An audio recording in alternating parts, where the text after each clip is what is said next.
All right, good morning. It is Monday, July the 29th, 2024. We hope everyone had a nice weekend. Due to popular demand, we have a returning guest to the Monday morning video show.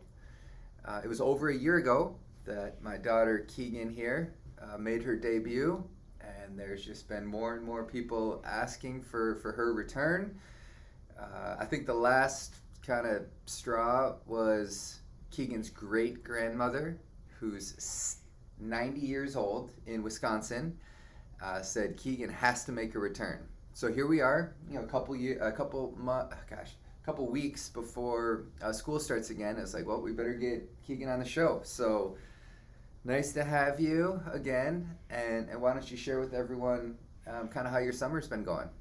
Well, our summer was shorter than usual because last summer was longer than usual. Then the teacher said, "Well, too bad, folks.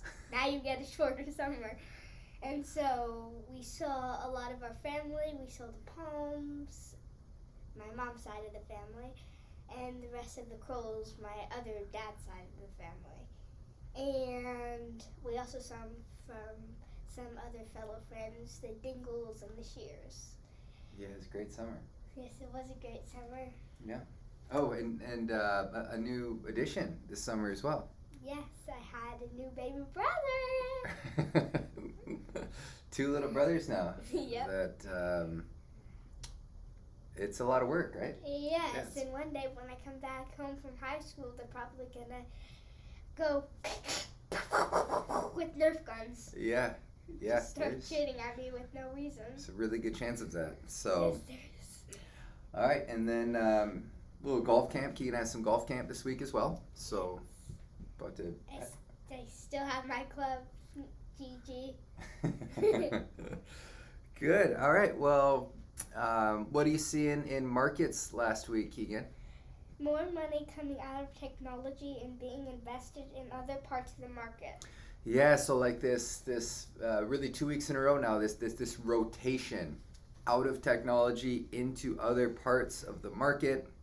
You know, it's one reason why it's important not to just read headlines and narratives, but rather staying focused on data and valuations, right? So just this past 2 weeks, we saw U.S. small cap value increase 12%.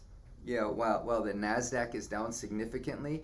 Pockets of the NASDAQ, say like information technology, some more speculative parts of the market, down close to 10%. So, I mean, that's a 22% spread in 2 weeks, okay?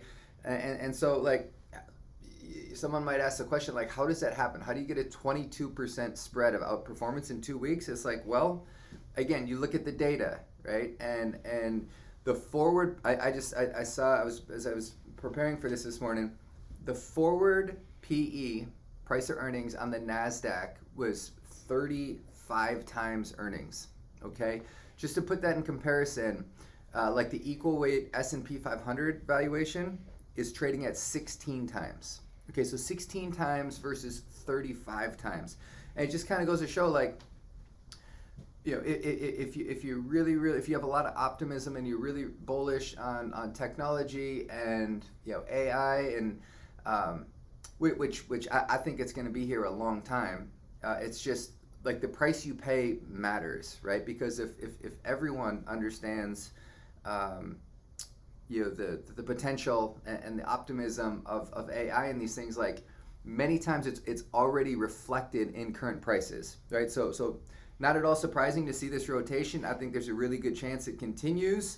As most things in markets, it won't be a straight line, but I would think over the next 6 to 12 months that theme continues.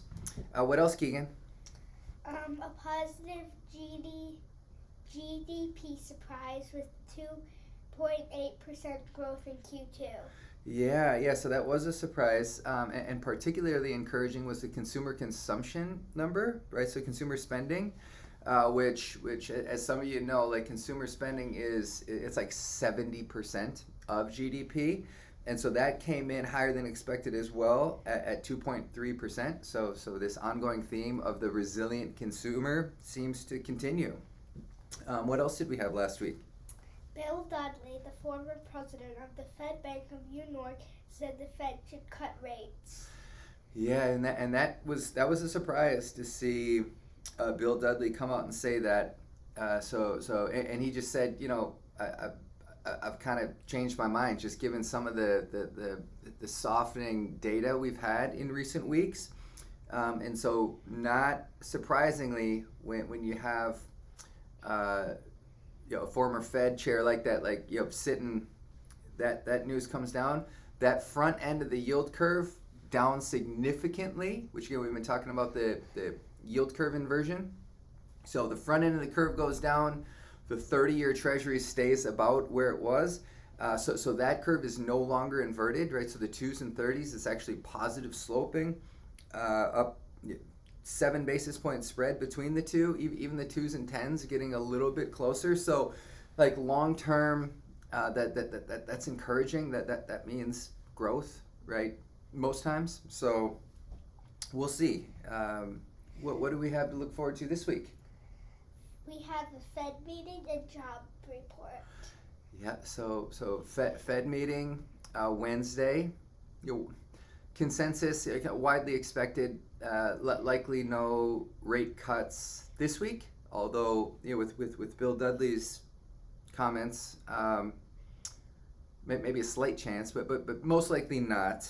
Okay, but then we do receive the July employment report on Friday. So as always, that's always a market moving number in one way or another. Certainly will influence.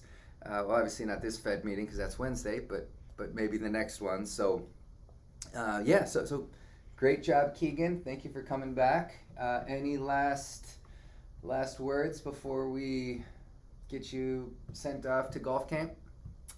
Yes. A special shout out to Mama Audie, my other great grandmother, and she is also a very good artist, and I just wanted to show her this. Wow, yeah, Keegan. Yep, Keegan. That's a really nice piece of art right there. Great work, Keegan. Well, awesome. We hope everyone has a great week. Questions, comments, concerns, reach out to Keegan for any of your financial needs. We hope everyone has a great week, and we'll talk to you soon. Thanks. Bye-bye.